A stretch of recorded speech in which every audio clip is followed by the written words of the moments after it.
Buenas noches a todos. ¿Cómo están ahí en sus casitas? Pues bueno, vamos a continuar adorando a Dios a través de su palabra. Así que si tienes ahí tu Biblia, ábrela en Josué capítulo 6. Estamos estudiando el día de hoy este capítulo de Josué. Ve por tu Biblia si no la tienes ahí a la mano y vamos a ver qué es lo que Dios tiene para nosotros el día de hoy, ¿te parece? Quisiera iniciar leyendo la primera parte. No vamos a leer todo porque es un pasaje un poquito largo, pero vamos a leer los primeros 2 versículos, ¿verdad? Para recordar un poco lo que Dios le estaba haciendo en este momento.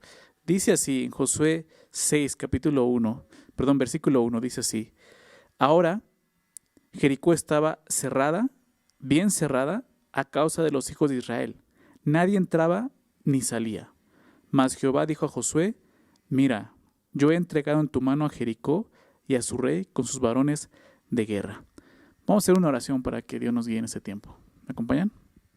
Señor, queremos darte muchas gracias por esta tarde, esta noche ya en la que podemos reunirnos juntos, Señor. Y de esta manera, Señor, desde casa podemos, Señor, a través del internet y una pantalla podemos escuchar tu voz y te agradecemos, Señor, porque es parte de tu misericordia, Señor. En este tiempo difícil para muchos de nosotros, Señor, podemos tener tu palabra, Señor, de esta forma y te damos gracias por eso, Señor. Te pedimos que tú hables en este estudio, Señor, que tú nos dirijas, que sea tu Santo Espíritu enseñando las verdades que encontramos aquí, Señor. Por favor, Padre, sabemos que tu palabra es viva y es eficaz y eso es lo que te pedimos en esta noche, que sea viva y eficaz para cada uno de nosotros. Danos entendimiento, Señor, y que sea tu Espíritu Santo redarguyendo y trayendo convicción en nuestro corazón, Señor. Te lo pedimos en el nombre de Jesús. Amén. Muy bien. La semana pasada vimos el capítulo 5 y recordábamos cómo Dios les pidió antes de comenzar la conquista, pues prácticamente eso, tenían que consagrarse a Dios, tenían que adorar a Dios, ¿verdad? Y al final veíamos cómo Josué adora a Dios y lo hace por medio de esta visión que tiene, ¿no? Ve a un hombre, ¿no? Un varón que se acerca y cerca de ahí, de donde él estaba, de Jericó, ve a un hombre con su espada, dice, desenvainada, ¿no? Y él le pregunta: ¿quién eres, no? O sea, de parte de quién vienes, ¿estás de nuestro lado o del lado de ellos, no? Prácticamente este hombre pues le dice: no estoy en ninguno de esos lados, yo vengo como el príncipe de los ejércitos de Jehová. Entonces Josué entiende, ¿no? Realmente el que necesitaba estar del lado de él era Josué, ¿no? Él era el que iba a dirigir a Josué. Y probablemente después de ver esto, le da las instrucciones, ¿no? Le dice Josué en el verso 14: ¿qué dice mi señor a su siervo? ¿No? Buscando dirección de qué tenía que hacer ahora. Y él simplemente le dice: quita el calzado de tus pies, ¿recuerdan? Porque el lugar donde estás es santo, y Josué así lo hizo. Entonces era consagración, era dedicación, era adoración. Pero seguramente después de esto vemos el capítulo 6 donde Dios le está dando ya instrucciones. Quizás es este príncipe de Jehová quien le está diciendo: vas a hacer esto, vas a llevarlo a cabo de esta manera, ¿verdad? Y fue lo que le dijo, ¿no?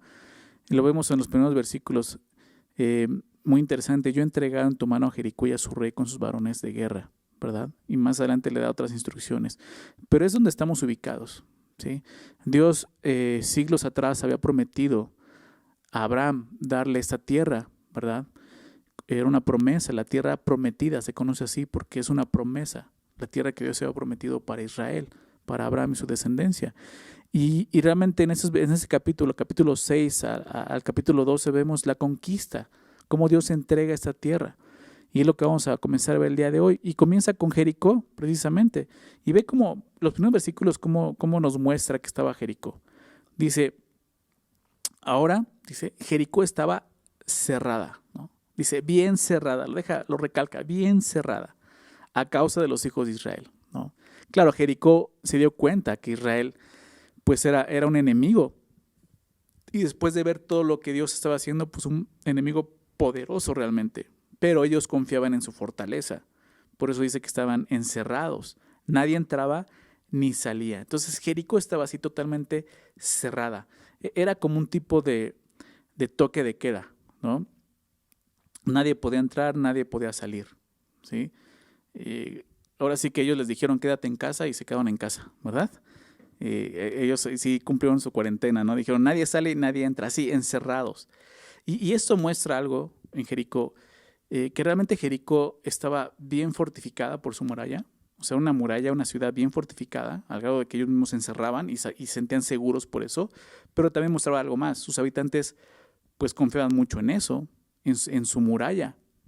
Pero lo que Jericó estaba mostrando era que ellos no se iban a rendir, prácticamente es lo que dicen. Jericó en ese momento puede haber dicho, ok, Israel viene poderoso, ¿no? Hemos visto lo que Dios ha hecho con él, vamos a entregarnos, ¿no? Vamos a sacar la bandera blanca y vamos a entregarnos, pero no lo hacen. Al encerrarse ellos están mostrando, nos vamos a rendir. Llegó el tiempo del colmo, dice la palabra, de su pecado. Y era el momento de ser juzgado. Déjame recordar esto en Génesis capítulo 2. Fue lo que Dios le dijo a Abraham. Capítulo 15, perdón, Génesis 15. Cuando Dios le promete a Abraham un hijo, ustedes recuerdan la historia. Y precisamente también en ese capítulo 15, en el verso 6, es cuando dice que creyó a Jehová y le fue contado por justicia. Es cuando vemos la justificación por medio de la fe, aún desde Abraham, antes de que viniera la ley, ¿verdad? Un pasaje que usa Pablo para hablar de la justicia por medio de la fe. Pero más adelante, Dios le empieza a decir a Abraham lo que va a hacer, todo lo que va a pasar. Fíjate, voy a leer en el verso 13, dice, entonces Jehová dijo a Abraham, ten por cierto que tu descendencia morará en tierra ajena. En este momento Abraham está en Canaán, pero la tierra de Canaán no le ha sido entregada. Él vive ahí, pero no ha sido entregada la tierra para él. Por eso Dios le dice, tu descendencia va a morar en tierra ajena, o sea, no va a vivir aquí en Canaán, va a ir a otro lugar y será esclava allí. ¿De qué está hablando? De Egipto, ¿recuerdas? De Egipto. Y será oprimida 400 años. O sea, Dios le está hablando de las cosas que van a suceder a su descendencia. Pero él continúa diciendo, dice, mas también a la nación a la cual servirán, o sea, los egipcios, juzgaré yo. Y después de esto saldrán con gran riqueza. Esto sucedió en el Éxodo, como estudiamos. Y dice el verso 15, y tú vendrás a tus padres en paz y serás sepultado en buena vejez. Pero ve lo que dice el verso 16. Y en la cuarta generación, o sea, le está diciendo a Abraham, tú ya no vas a ver esto. Pero en tu cuarta generación, o sea, 400 años después de eso, dice, volverán acá.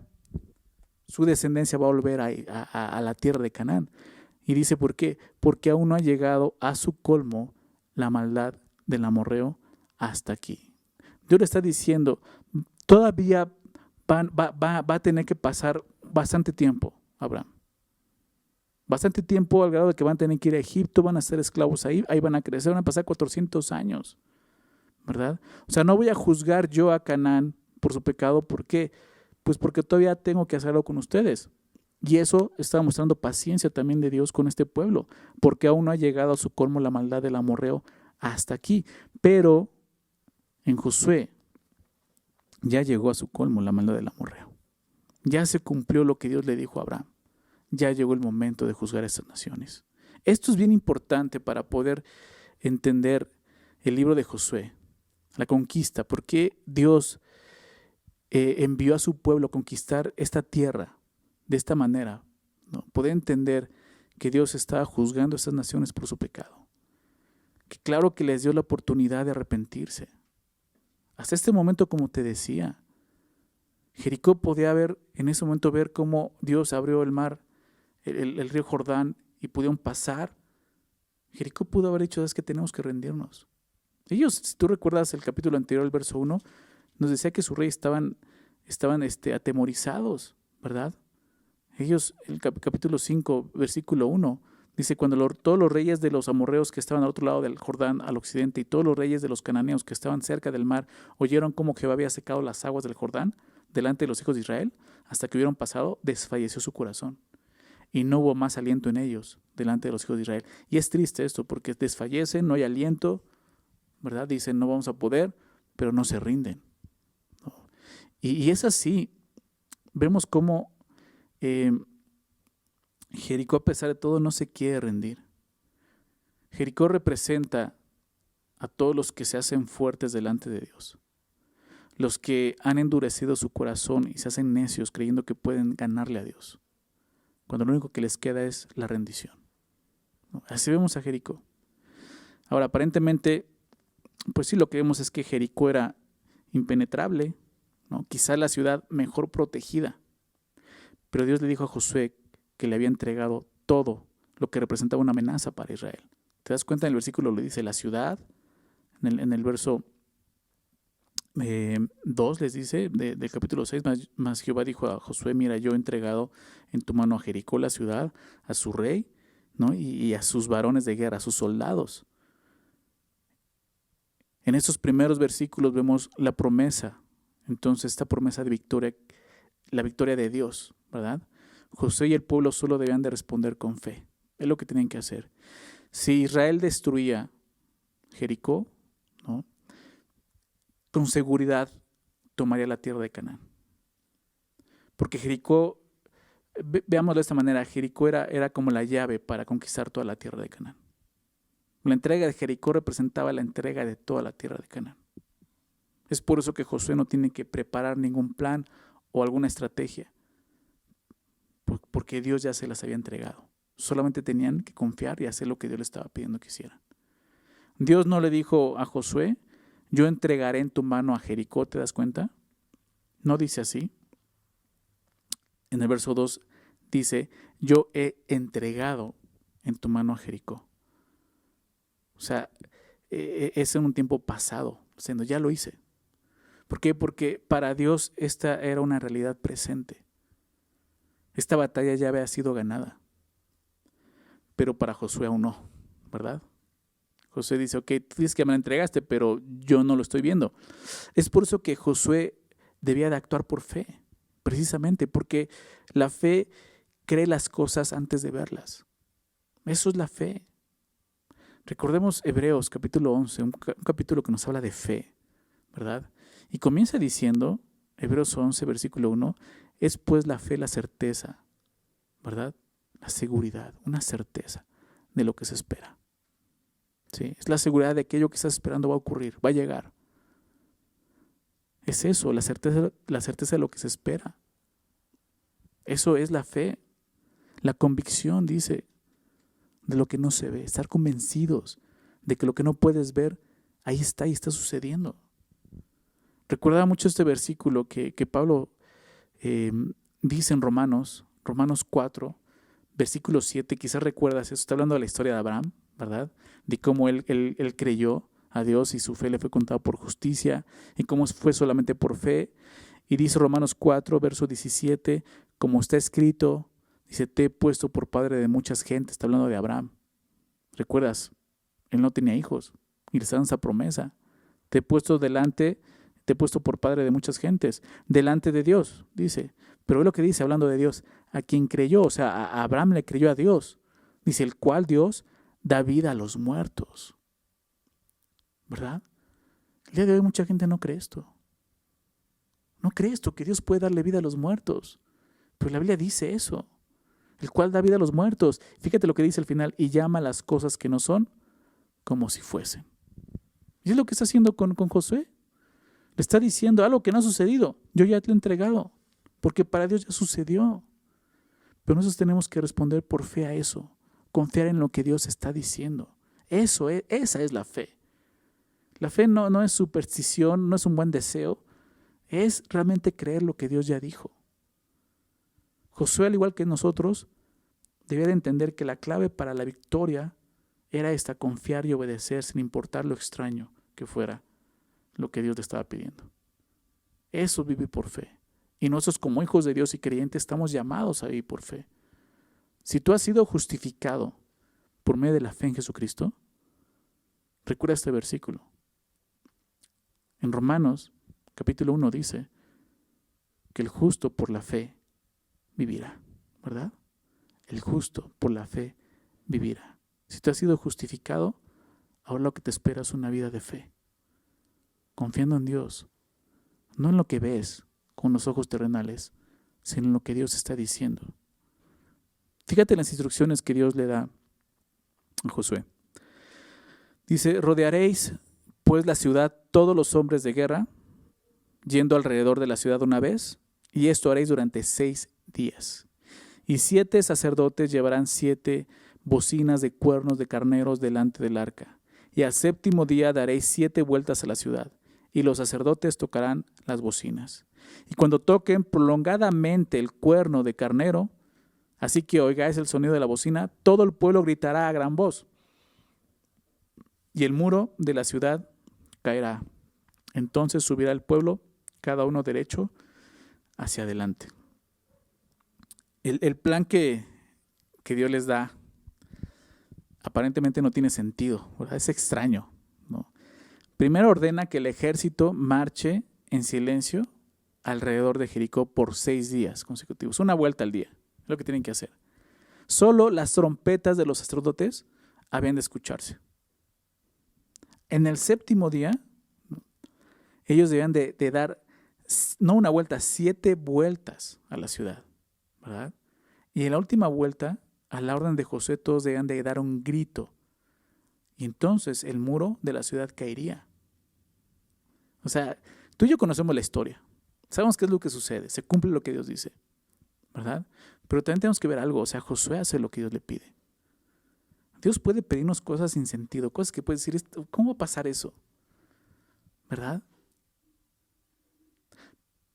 Recuerda al pueblo de Israel, estando en el desierto, siendo picado por víboras venenosas, recuerda, serpientes venenosas, y morían. Y Dios le dijo a Abraham, levanta una serpiente en el desierto, es una serpiente de bronce, levántala, y todo aquel que sea mordido por esa serpiente solo tiene que voltear a ver y va a ser sano. Es fe lo que estaba pidiendo. Algo ilógico. O sea, ¿cómo crees que nada más con ver a esa serpiente voy a poder ser salvo? Muchos se encuentran el día de hoy de esa manera, pensando igual. ¿Cómo me dices que solamente por creer en Jesús voy a ser salvo? Si he hecho tantas cosas malas. La Biblia declara esto. Si tú crees en el sacrificio de Jesús para salvación, vas a ser salvo.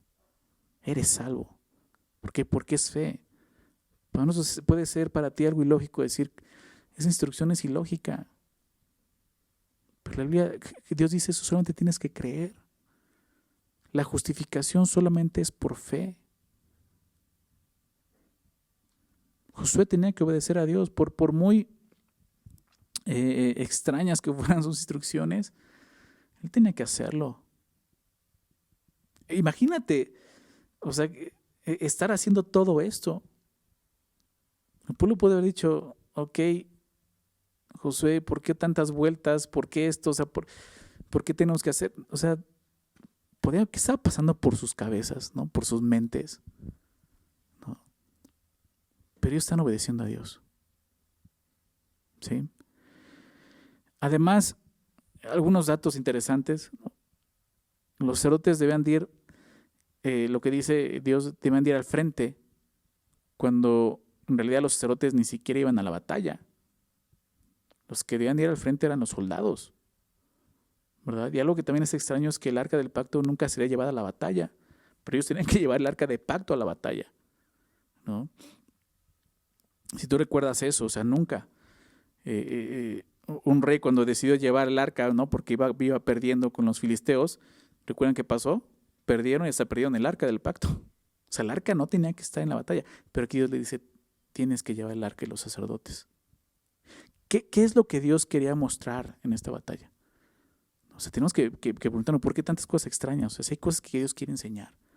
Lo primero es que la victoria sería sobrenatural. Definitivamente. No era una victoria humana. Era algo sobrenatural. ¿Verdad? Solamente Dios haría esto. Y aunque la toma de Canaán era física, solo la conseguirían espiritualmente, confiando en Dios. Sería así. Los soldados, como te decía, no iban delante, porque tenían que ir delante. ¿Por qué? Pues porque era una batalla de fe. Es una batalla por fe. Por eso los que iban delante eran los sacerdotes. Y Dios nos ha llamado a vivir por fe. Y muchas veces nuestra vida como cristianos en la Biblia, ¿no? se ilustra como una guerra, como una batalla, como la milicia, ¿no? Pablo le dice a Timoteo, pelea la buena batalla, la batalla de la fe. Y todos estamos en esa batalla. Pero recuerda, esto es de fe, es por fe, es para fe. Tenemos que pelear no como nosotros pensaríamos que sería lo mejor, hacer una estrategia. Tenemos que confiar en la manera en que Dios nos pide que peleemos, porque esa es la batalla de la fe, confiar en Él. Al final, el otro propósito que veo por cual Dios lo pide así es porque al final el único que será glorificado sería Dios. Es lo que yo estaba buscando. La batalla le pertenece al Señor y Él será el único vencedor. Y me recordaba este capítulo de 1 Corintios. Acompáñame ahí, por favor, 1 Corintios, capítulo 1. Quizás ya recuerdes de lo que habla este capítulo, ¿no? Y lo mismo vemos en lo que Dios, en la manera en que Dios ha decidido el día de hoy que peleemos esta batalla, aún en las personas que Él ha elegido para hacerlo. ¿Sí? Viendo a Jericó, muchos dirían, ¿por qué los sacerdotes? Ellos no están condicionados para pelear, manda a los soldados al principio. Pero la batalla es del Señor y la gloria es para el Señor. Fíjate lo que dice 1 Corintios 1, verso 26. Dice, pues mirad, hermanos, ¿recuerdas? O sea, mírense, hermanos. Dice, miren vuestra vocación, que no sois muchos sabios, según la carne, ni muchos poderosos, ni muchos nobles. ¿Qué está diciendo? Ustedes no tienen la sabiduría así como para que dijeran, no, pues es que Dios me tiene que escoger porque pues yo sé hacer esto bien, ¿no? Yo soy muy sabio, ¿no? Yo soy un principal, etcétera. No, dice, no son muchos sabios, ni muchos nobles, ni muchos poderosos, ¿verdad? Sino que, dice el texto, verso 27, lo necio del mundo escogió Dios, ¿verdad? Y puede ser extraño, irracional para nosotros. ¿Por qué? ¿Por qué escoge a lo más necio, a lo que realmente no va a funcionar? Y empieza a explicar, para avergonzar a los sabios, ¿verdad? Y lo débil del mundo escogió Dios para avergonzar a lo fuerte. Y lo vil del mundo y lo menospreciado escogió Dios y lo que no es para deshacer lo que es, a fin de que nadie se jacte en su presencia. Por eso Dios hace las cosas así, porque le está mostrando, se trata de mí. Ustedes, Israel nunca se va a jactar de decir, destruimos Jericó, o sea, no van a poder decir eso. Déjame terminar de leer esto en Corintios, dice, mas por Él estáis vosotros en Cristo Jesús, el cual nos ha sido hechos por Dios, no por nuestras fuerzas, por Dios, sabiduría, justificación, santificación y redención, para que como está escrito, el que se gloría, gloríese en el Señor. ¿Recuerdas? Y de eso se trata Jericó, que Israel le den toda la gloria a Dios, que reconozcan que si ellos van a conquistar la tierra no va a ser por ellos, va a ser por el Señor que está con ellos. Y así es. Ellos tenían que reconocer que toda la gloria le pertenece al Señor, pero aunque la victoria sería completamente del Señor, pues el pueblo debía de participar también en la toma de Jericó. Ellos debían de subir e ir hacia adelante, ¿no? Es lo que dice al final del verso 5. Entonces subirá el pueblo, cada uno derecho hacia adelante, ¿no? Entonces, ellos deben de hacer esto, es lo que Dios les dice, ¿no? Y adelante veremos que eso significaba que ellos entrarían a la ciudad y destruirían a filo de espada a todos sus moradores. Sabemos que Dios podía haber destruido a todo habitante de Jericó, a todo habitante de Canaán, sin la participación de Israel, ¿verdad? Pero Dios pide esto, ¿por qué? Porque Él quiere que su pueblo participe en su obra. Y así como Dios quería que Israel participara con Él en su obra, así sucede con nosotros. Dios podría destruir a todos nuestros enemigos espirituales sin ningún problema, ¿verdad? Él puede destruir el adulterio, ¿no? La adicción, la amargura, la avaricia, el orgullo, el odio, la ira, la fornicación, etcétera, etcétera, etcétera. Pero Él también quiere que formemos parte de su obra. Nosotros también somos llamados a ir derecho y hacia adelante. Somos llamados a vivir por fe, a ser obedientes. Confiar en Dios, pero obedecer lo que Dios nos dice. Claro, al final la gloria va a ser solo de Dios, pero Dios nos hace partícipes de eso. Es lo que vemos al final. Pero vamos a continuar, verso 6. Dice, llamando pues Josué, hijo de Nun, a los sacerdotes, les dijo, llevad el arca del pacto y 7 sacerdotes lleven bocinas de cuernos de carneros delante del arca de Jehová. Y dijo al pueblo, pasad y rodead la ciudad, y los que están armados pasarán delante del arca de Jehová. Por lo inusual del plan, ¿no? Que los sacerdotes pues no iban a la batalla, como te decía, eso no era lo común. Josué tuvo que llamar a los sacerdotes, ¿no? Y decirles, ¿qué creen? Ustedes van a ir a la batalla, ¿no? Le está diciendo, los llama y les dice, ¿no? Llevad el arca del pacto y 7 sacerdotes lleven bocinas de cuernos de carneros. Entonces, los sacerdotes debían de llevar el arca del pacto a la batalla, lo cual también te decía era inusual esto. El arca del pacto es mencionada 9 veces en este pasaje. Recordemos que el arca representaba la presencia de Dios. De eso se trata. Dios le está recordando a Israel que Él está con ellos. Que Él está con ellos. Desde este momento Israel va a ver el arca de una manera diferente. El arca ha estado con ellos 40 años, ¿recuerdas? En el desierto. Desde el Éxodo ellos la construyeron, la fueron llevando, ¿verdad? Cuando Dios les dijo en el monte Sinaí, lo vimos en el libro de Éxodo. Ha estado con ellos 40 años. Pero aquí lo van a empezar a ver de una forma diferente, como te decía. Con reverencia. Así como el arca estuvo en medio del río Jordán, cuando Dios abrió el río, ¿recuerdas que el arca estaba ahí en medio? Así debe de estar en la victoria de Jericó. ¿Para qué? Para que los ojos de Israel estuvieran solamente en Dios y no en el enemigo. Israel debe de darse cuenta, o sea, piensa en esto. Estar yendo durante 6 días y darle una vuelta a Jericó, ellos también podían sentirse intimidados, porque al dar la vuelta estaban viendo a qué se iban a enfrentar. Estarían viendo esta ciudad fortificada. Pero Dios dice, voy a ir con ustedes para que dejen de ver la ciudad y me vean a mí. El arca va con ellos.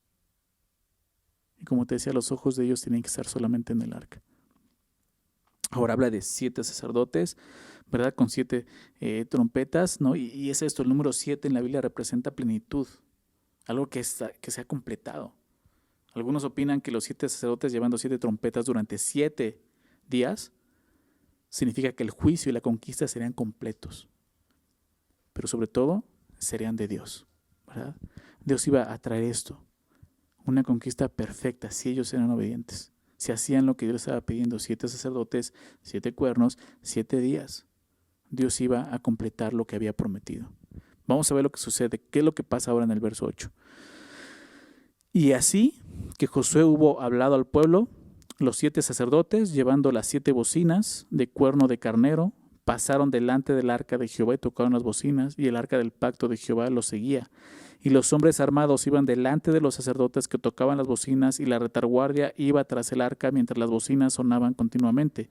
Y Josué mandó al pueblo, diciendo, vosotros no gritaréis, ni se oirá vuestra voz, ni saldrá palabra de vuestra boca, hasta el día que yo os diga. Gritad, entonces gritaréis. Así que él hizo que el arca de Jehová diera una vuelta alrededor de la ciudad y volvieron luego al campamento y allí pasaron la noche. Y Josué se levantó de mañana y los sacerdotes tomaron el arca de Jehová y los 7 sacerdotes, llevando las 7 bocinas de cuerno de carnero, fueron delante del arca de Jehová, andando siempre y tocando las bocinas. Y los hombres armados iban delante de ellos y la retaguardia iba atrás el arca de Jehová mientras las bocinas tocaban continuamente. Así dieron otra vuelta a la ciudad el segundo día y volvieron al campamento y de esta manera hicieron durante 6 días, ¿verdad? Vemos cómo el pueblo empieza a obedecer, ¿no? Y es eso, lo primero que veo es que Josué y el pueblo en ningún momento cuestionan lo que Dios ha dicho. No están, como te decía hace un rato, preguntando, ¿y por qué hacemos esto? No tiene sentido, Josué, ¿no? No estamos murmurando como en el desierto lo hicieron sus padres, ¿no? Ellos están confiando en Dios, ¿no? Dios nos está pidiendo eso, vamos a hacerlo. Ellos simplemente obedecen. Es un gran ejemplo para todos nosotros. No importa, como te decía hace un rato, qué tan extraño o inusual puede ser lo que Dios nos pide. Es Dios quien te lo está pidiendo. Confía en Él, sé obediente. Esto es fe, ¿no? Cuando empezamos a cuestionar el camino de Dios, lo que mostramos es incredulidad, falta de fe. Es lo que estamos mostrando. La dirección de Dios siempre requiere fe de nuestra parte. No podemos andar en la voluntad de Dios si no estamos dispuestos a vivir por fe, ¿verdad? Hebreos 11, si te vas a rato ese pasaje, Hebreos 11, Puedo seguir citando algunos pasajes de ahí, pero Hebreos 11, que es un pasaje que nos habla de la fe. Fíjate lo que dice el verso 6, Hebreos 11:6. Dice, pero sin fe es imposible agradar a Dios. Así de sencillo, sin la fe no puedes agradar a Dios. ¿Por qué? Dice, porque es necesario que el que se acerca a Dios crea que le hay. O sea, ¿cómo te vas a acercar a Dios si ni siquiera crees que Él existe? Tienes que creer completamente que Él existe y que es galardonador de los que le buscan. O sea, que Dios va a responder. Cuando tú le buscas, Dios va a responder. Jericó, Dios pidió esto, fe, y Él va a responder. Entonces, pues los israelitas debían mostrar obediencia, ¿verdad? Fe. No solo obediencia, paciencia, 6 días estar haciendo esto, ¿verdad? Y autocontrol, ¿no? O sea, no tenían que hablar, no tenían que decir nada, en silencio. ¿Te das cuenta? Ellos sí gritarían hasta el último día. En silencio tenían que rodear la ciudad de esta manera, ¿no? Y me ponía a pensar, decía, ¿qué estaría pensando los de Jericó, ¿no? Al ver a Israel así, o sea, caminando así como, ¿qué están tramando? ¿Qué están haciendo? ¿No? Quizás ellos esperaban otra cosa, pero Israel simplemente estaba obedeciendo a Dios, ¿no? Mostrando, como te decía, paciencia, autocontrol, ¿verdad? Al marchar así silenciosamente alrededor de la ciudad durante 6 días seguidos, ¿no? Creo que por eso muchas veces nos cuesta trabajo vivir por fe, porque no solamente no somos obedientes, no somos pacientes, ¿no? O sea, perdemos el autocontrol. La única manera en que Israel conquistaría Jericó sería la manera de Dios. Por lo tanto, Israel debía de confiar y ser paciente con las instrucciones que Dios le estaba dando. Tenemos mucho que aprender de esto. Como creyentes en Jesús tenemos mucho que aprender. No podemos vivir la plenitud de la vida en el Espíritu si no lo hacemos a la manera de Dios. Vamos a poder experimentar ese 7, como veíamos, completo, esa plenitud en el Espíritu, si no confiamos en Él, si no vivimos por fe. Y la manera de Dios siempre va a requerir eso de nosotros: fe, obediencia, paciencia. Debemos aprender a permitir que Dios tome el control de nuestras vidas, dejar que Él sea realmente el Señor de nuestras vidas, que Él dirija. Es la única manera en que vamos a poder disfrutar una vida en el Espíritu real. Vamos a ver qué es lo que sucede en el verso 15. Dice, el 7º día se levantaron al despuntar el alba y dieron vuelta a la ciudad de la misma manera 7 veces. Solamente este día dieron vuelta alrededor de ella 7 veces. Y cuando los sacerdotes tocaron las bocinas la 7ª vez, Josué dijo al pueblo, gritad, porque Jehová os ha entregado la ciudad.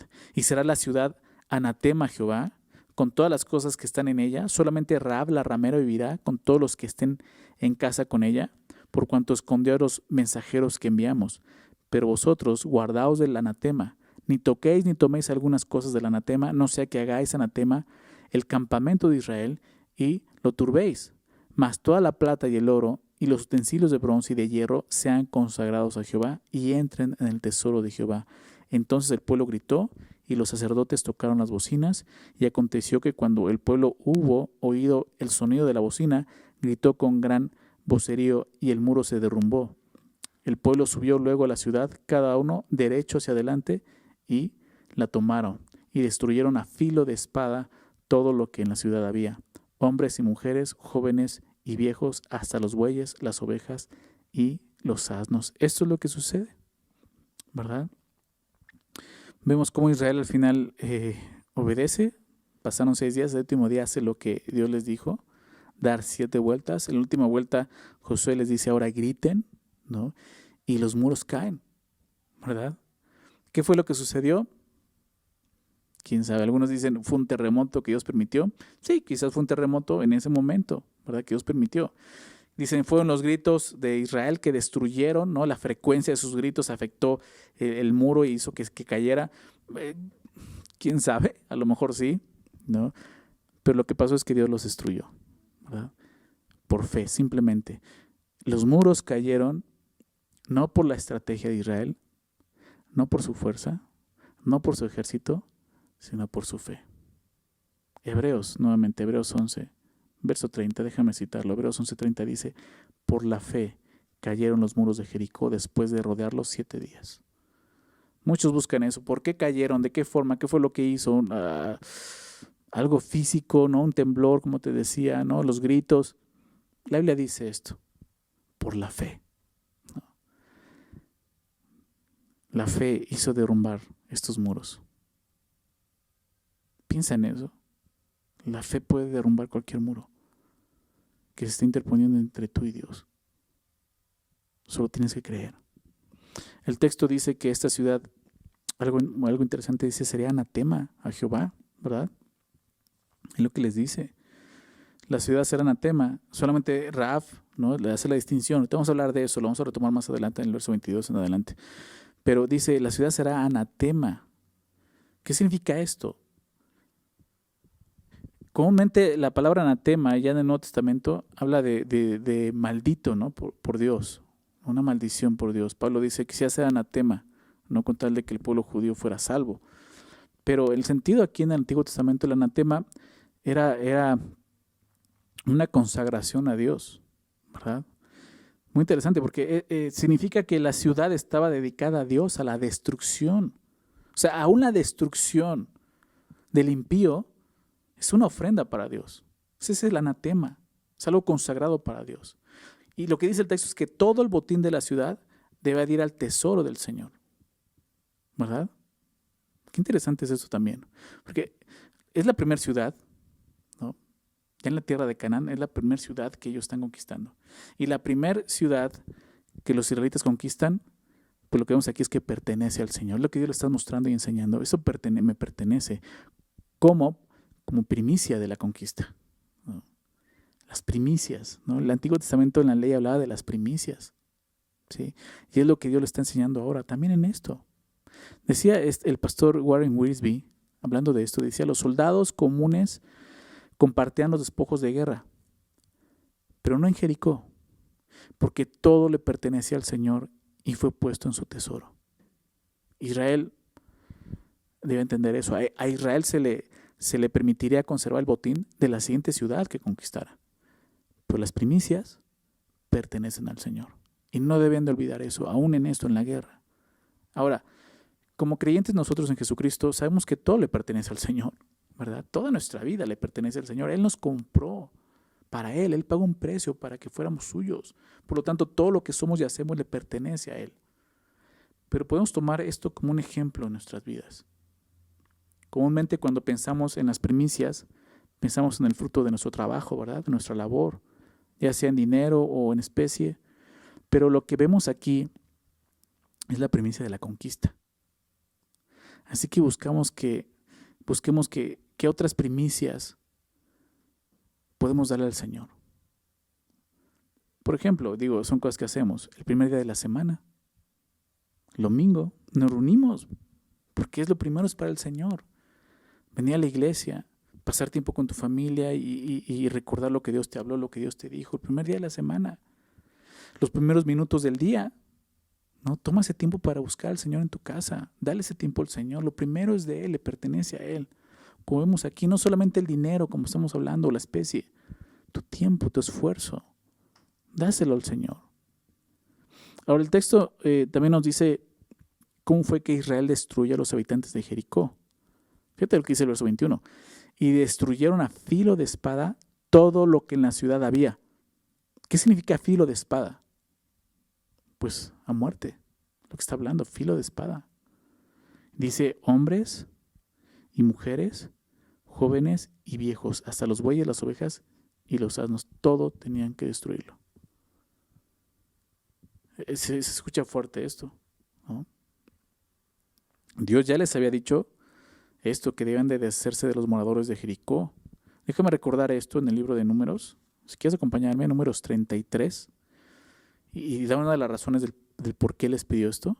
Números 33, verso 50.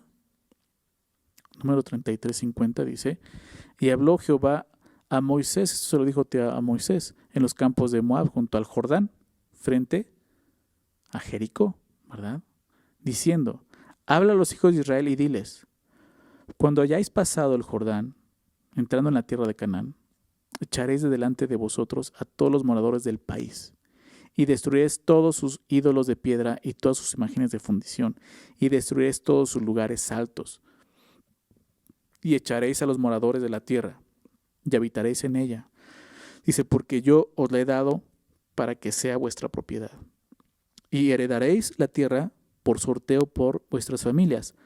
A los muchos daréis mucho por herencia, y a los pocos daréis menos por herencia. Donde le cayere la suerte, allí la tendrá cada uno. Por las tribus de vuestros padres heredaréis.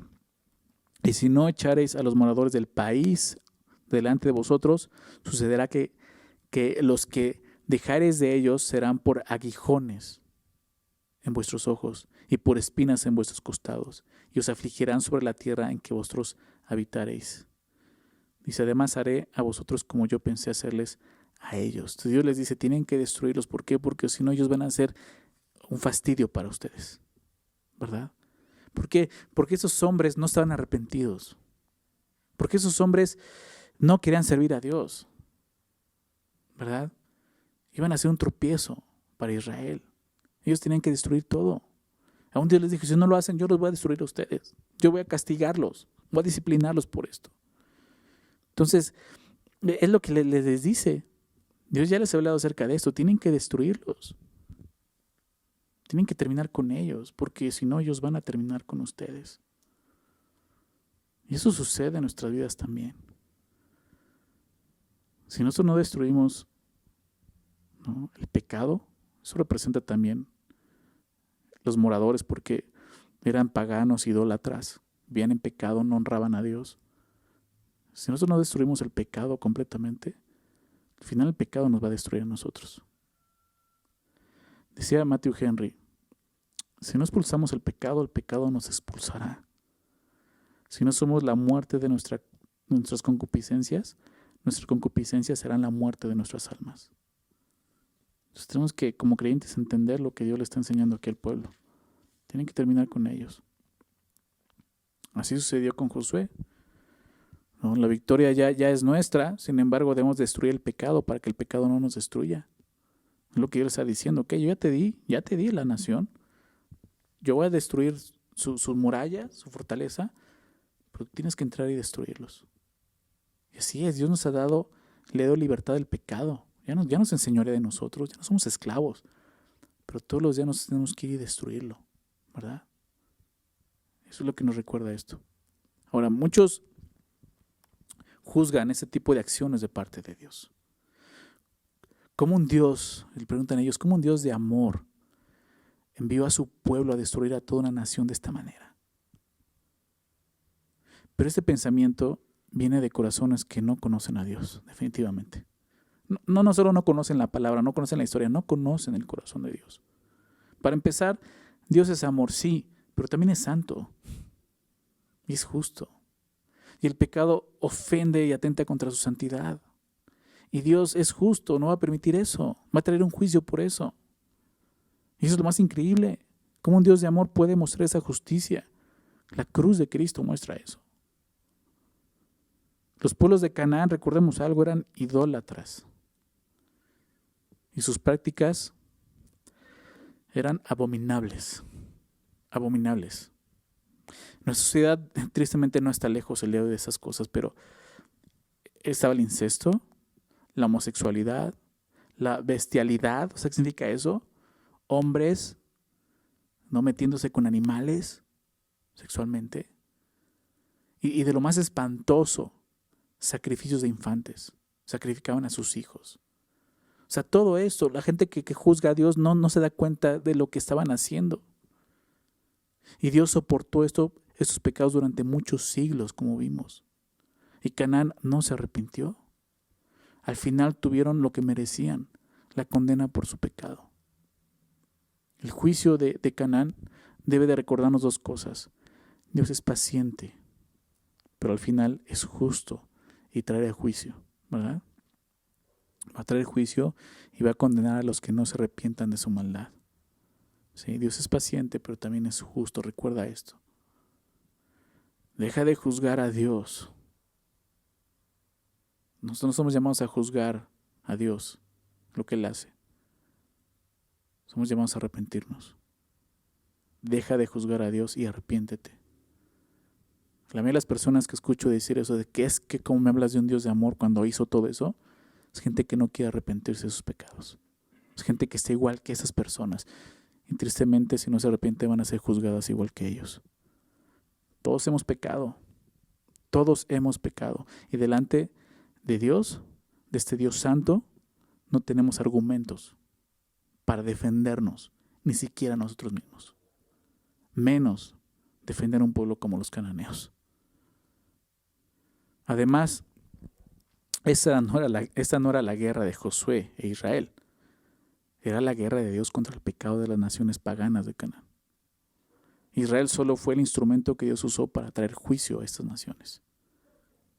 Entonces podemos preguntarnos aquí nuevamente, ¿por qué Dios usó a Israel para traer este juicio? ¿Por qué no simplemente trajo un juicio como lo hizo con las ciudades de Sodoma y Gomorra? Pudo hacerlo claro. ¿Por qué? Pues porque Dios también le está dando una enseñanza a su pueblo, a Israel. Israel debía de comprender la santidad de Dios ante el pecado del hombre, lo que está diciendo. Lo estoy juzgando por su pecado. No cometan lo mismo ustedes. Ellos deben de aprender a odiar el pecado que tanto odia a Dios. Vivir en santidad porque Dios es santo. Y el día de hoy nosotros no debemos de andar destruyendo a filo de espada a los pecadores, ¿verdad? Quisiéramos hacerlo, pero no somos llamados a eso. ¿Por qué? Porque nuestros enemigos ya no son como lo fueron los enemigos de Israel físicos, digámoslo así. Nuestros enemigos ahora son espirituales, ¿verdad? Efesios 6 nos enseña eso. No tenemos lucha contra carne y sangre, sino contra huestes espirituales de maldad, ¿verdad? Nosotros debemos de destruir el principal enemigo en nuestra vida, que es el pecado.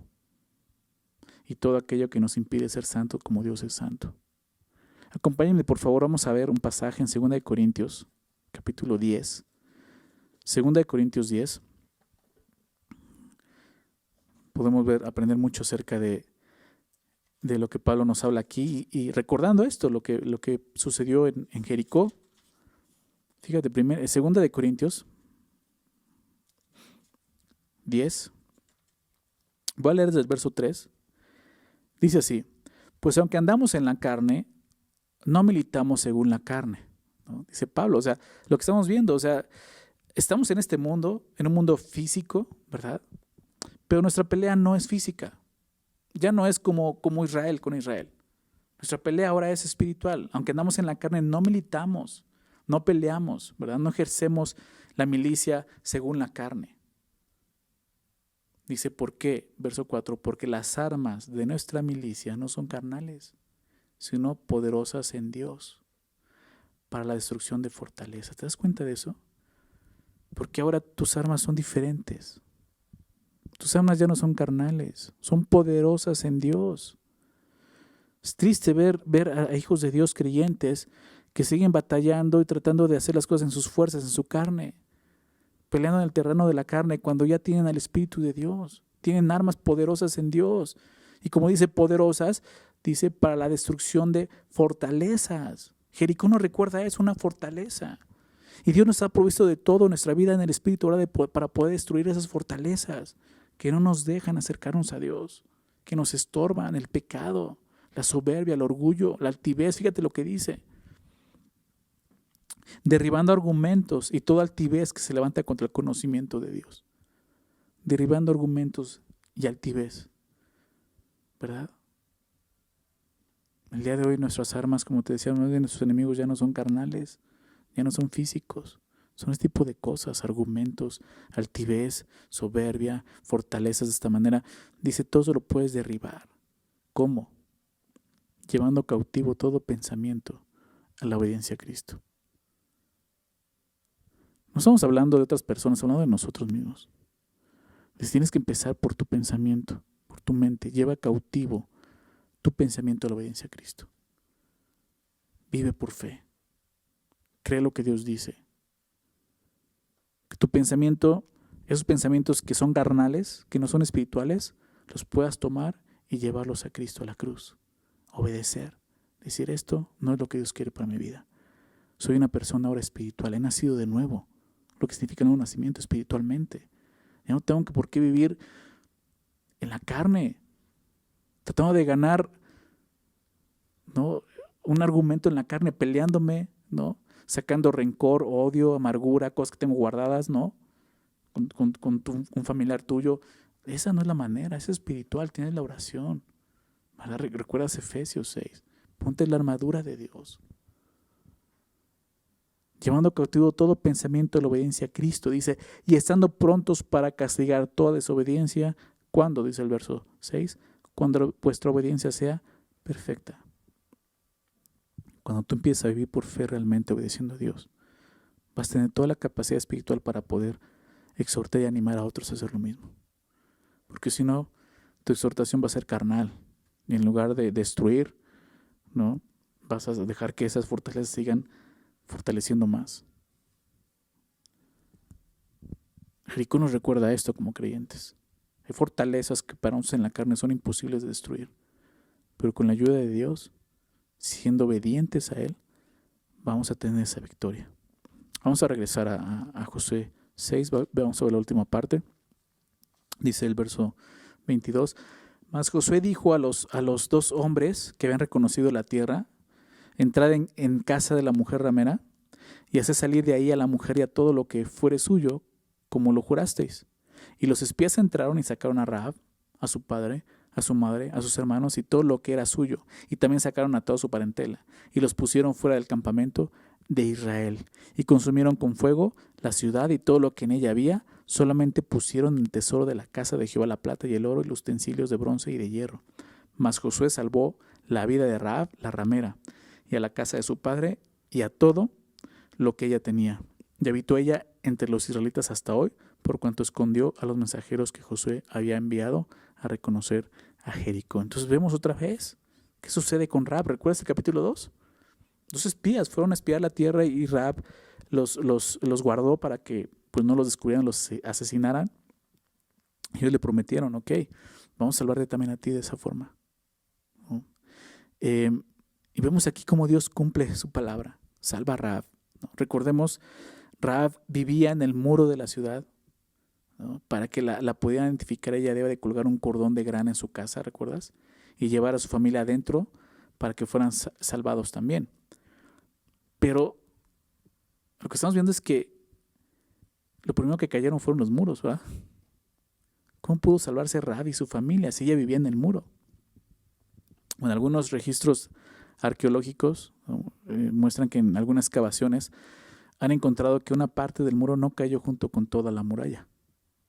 Es muy posible que en ese lugar estuviera ubicada la casa de Rahab. Entonces Dios mantuvo la promesa que los 2 espías le hicieron a Rahab, protegerla a ella y a su casa y a su familia. Dios cumplió eso. Es como si Dios hubiera enviado a los espías en el capítulo 2 solo para hacer esto, para salvar a esta mujer, ¿verdad? Claro, recordemos, Rahab iba a ser importante en un sentido. ¿Por qué? Porque aún iba a estar en la descendencia del Señor Jesús, ¿verdad? Y me encanta eso, porque así como Dios guardó a los primogénitos de Israel en la Pascua en Egipto, así guardó a Rahab. Y así Él es capaz de protegerte a ti y a tu familia, si confías en Él y le obedeces. Porque fue fe simplemente. Rahab y su familia fueron puestos fuera del campamento, como vemos el texto, pues porque de acuerdo a la ley, cualquier cosa que estuviera impura debía ser puesta fuera del campamento. Y Rahab y su familia eran gentiles. Hasta este momento no pertenecían al pueblo de Israel, por eso fueron puestos de esa manera fuera del campamento. Una vez que todos los hombres se circuncidaran, ¿no? y todos comenzaran a someterse realmente a la ley de Israel, pues podían ser incluidos como parte del pueblo. Que al final, pues eso es lo que sucede. El verso 25 nos dice que ella habitó entre los israelitas hasta hoy, ¿no? Ahora, lo que sucede aquí es interesante, ¿no? Es interesante porque lo que sucede con Rahab, porque Dios había juzgado correctamente a toda la tierra de Canaán, ¿no? Como vimos, su hora había llegado, la maldad de ellos había llegado a su colmo, el juicio comenzaría. Pero en la primera conquista vemos aquí cómo Dios trae salvación. No fueron los espías, no fue Israel,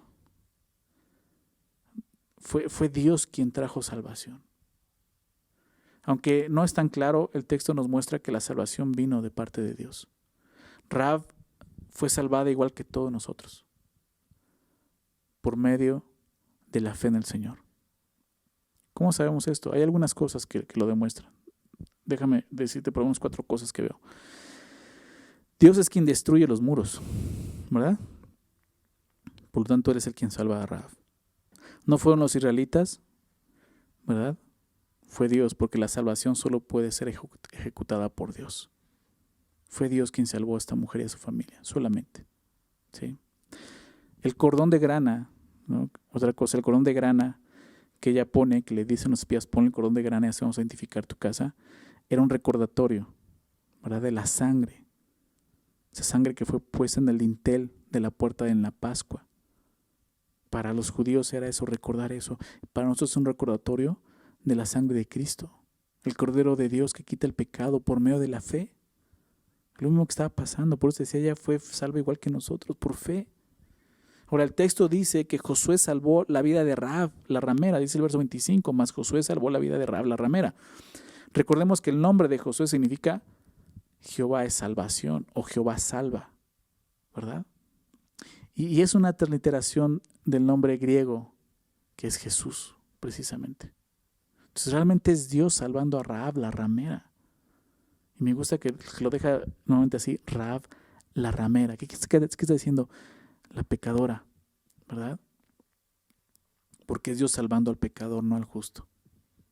O sea, Dios está mostrando la salvación por fe para todos, aquellos que se arrepienten, aquellos que le obedecen por fe. Y por último, Dios, me encanta eso, Dios no salvó únicamente a Rahab, sino también a toda su familia que estuvo dentro de su casa. ¿No? Me llama la atención lo que dice, ¿no? Verso 23, y los espías entraron y sacaron a Rahab, a su padre, a su madre, a sus hermanos, todo lo que era suyo, y también le sacaron a toda su parentela. O sea, eran muchas, yo creo que la casa se llenó de gente. Todas esas personas estaban ahí metidas, ¿no?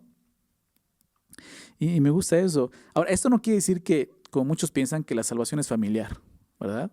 Ya sabes, este versículo que muchos citan pensando esto en Hechos 16:31, y aunque es un buen deseo, ¿no? O sea, yo quisiera que fuera así, pero no es así, ¿no? Porque ese pensamiento atenta contra precisamente lo que Jesús hizo en la cruz, ¿sí?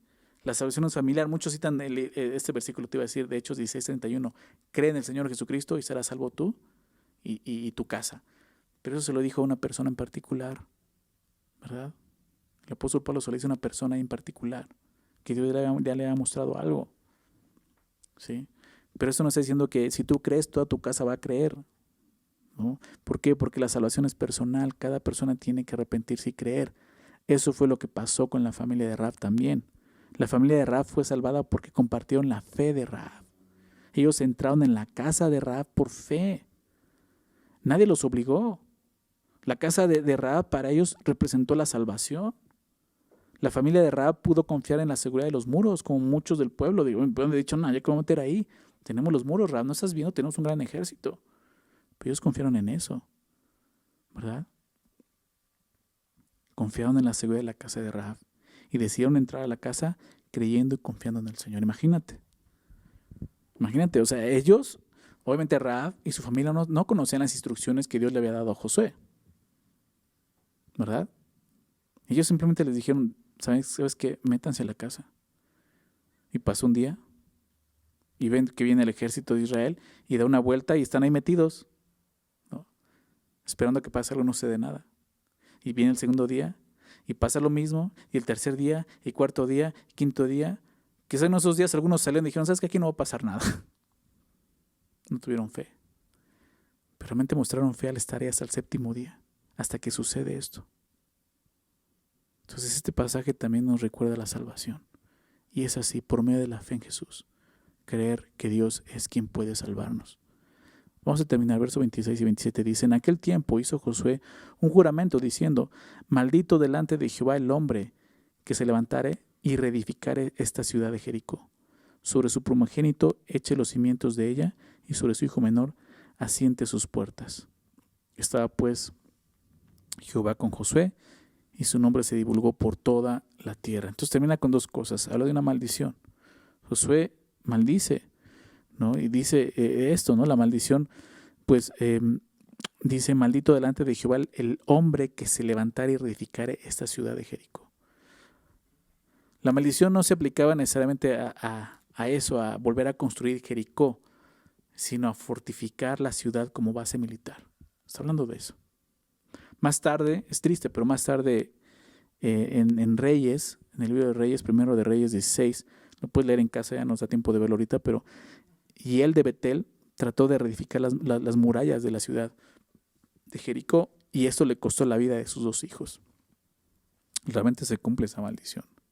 Pero lo que te decía, no es tanto que construyeran Jericó en sí, que nadie podía habitarla, sino que volvieran a hacerlo como para levantar una ciudad en contra de Dios, ¿verdad? Entonces Josué pronuncia esta maldición enfatizando el juicio de Dios en contra precisamente de esto, del pecado de Jericó. Una vez que el pecado ha sido derrotado en nuestras vidas, no debemos permitir que sea reedificado. Es lo que nos enseña. Si Dios ya destruyó algo que nos estaba haciendo daño, no lo edifiques, no lo destruyas. ¿Por qué? Porque va a traer maldición a tu vida. Eso mismo te va a destruir, como lo vimos hace un rato. Ahora termina hablando de la fama de Josué. Dice, estaba pues Jehová con Josué y su nombre se divulgó por toda la tierra. Imagínate Josué de repente teniendo esa fama. ¡Wow! El que destruyó Jericó. Podemos decir, no, en ese momento Josué ya pasó a Moisés, ¿no? Pero no se trata de eso. La fama de Josué creció porque Dios era fiel, porque Dios fue fiel con él. Y claro, Josué también fue fiel en lo que Dios le pedía. Josué no estaba preocupado por su propia reputación, sino simplemente por lo que Dios le estaba pidiendo, ¿verdad? Quiero citar a la esposa del pastor Skip Haysick. Encontré esto en un comentario de ella de esto y me gustó. Ella dice esto: cuando nos preocupamos más por el nombre de Dios que por nuestras comodidades o nuestras reputaciones, entonces los muros que nos separan de Dios verdaderamente caerán a tierra. Esas fortalezas que, como decíamos, lo veíamos en 2 Corintios, tenemos que destruirlas, ¿no? Pero es eso. Muchas veces es de dejar de ver nuestra reputación, quiénes somos nosotros, y darle toda la gloria a Dios, de exaltar a Dios. Eso es lo más importante, ¿verdad? Bueno, un pasaje largo con muchas cosas que aprender, pero básicamente nos enseña 2 cosas, ¿no? Para aquellos que no han creído, lo vemos al final, la salvación viene de Dios. Cree en Jesús, arrepiéntete. Quizás el día de hoy Dios te tiene así en tu casa y puedes escuchar esa enseñanza. ¿Por qué? Para que una vez más escuches su voz diciendo, oye, arrepiéntete, deja de pelear. Ya vencí yo. Solo tienes que reconocerlo y arrepentirte. Destruye esas fortalezas. Quita el orgullo, la soberbia, humíllate delante de Dios. Él quiere bendecirte, Él quiere guiarte. Él quiere que empieces a experimentar esta nueva vida en el Espíritu. Y como creyentes, pues sí, Jericó representa la destrucción de las fortalezas que no nos permiten llegar a Dios. Muchas veces fortalezas que seguimos levantando y construyendo, que nos hacen daño, como veíamos. Y tenemos que destruir completamente el orgullo, la falta de arrepentimiento, la soberbia, ¿verdad? La falta de fe, la justicia propia, obviamente el pecado que nos tiene encerrados así en los muros. Dios quiere destruir todo eso y traer salvación a nuestras vidas. Este pasaje nos habla de eso, la obra de Dios en nosotros. Vamos a terminar agradeciendo a Dios, haciendo una oración, orando por esto. Cierra tus ojos, vamos a orar. Señor, muchas gracias por este pasaje que estudiamos hoy. Gracias por recordarnos, Señor, que la única manera en que vamos a poder tener la victoria, Señor, es por medio de la fe, Señor. No hay otra forma, Señor. Los muros de Jericó cayeron y, como leemos en Hebreos, no fue por la estrategia de Josué, no fue por la fuerza del ejército, fue por tu espíritu, fue por ti, fue por la fe, Señor, solamente por haber creído. Ayúdanos, Señor, como tus hijos y tus hijas a vivir por fe, Señor, confiando en ti, sabiendo eso, Señor. Que ahí, Señor, confiando en ti es donde vamos a tener seguridad, Señor. Así como tú protegiste a Rahab y a su familia, Señor, simplemente porque creyeron, así te nos vas a guardar el día de hoy, Señor. Gracias, Padre. Gracias porque tú sigues siendo ese Dios soberano que tiene el control de todas las cosas, Señor. Aún de todo lo que nos rodea el día de hoy, Señor. Tienes control de todo, Señor. Y tú puedes guardarnos, Señor. Ayúdanos simplemente a responder por fe, confiando en ti, Señor. Gracias, Padre, por lo que nos hablaste hoy. Gracias por tu palabra, Señor. Guarda, Señor, por favor, tu palabra en nuestro corazón, en nuestra mente, Señor. Permítenos seguir meditando en esto. Por favor, Señor, te lo pedimos en el nombre de Jesús. Amén.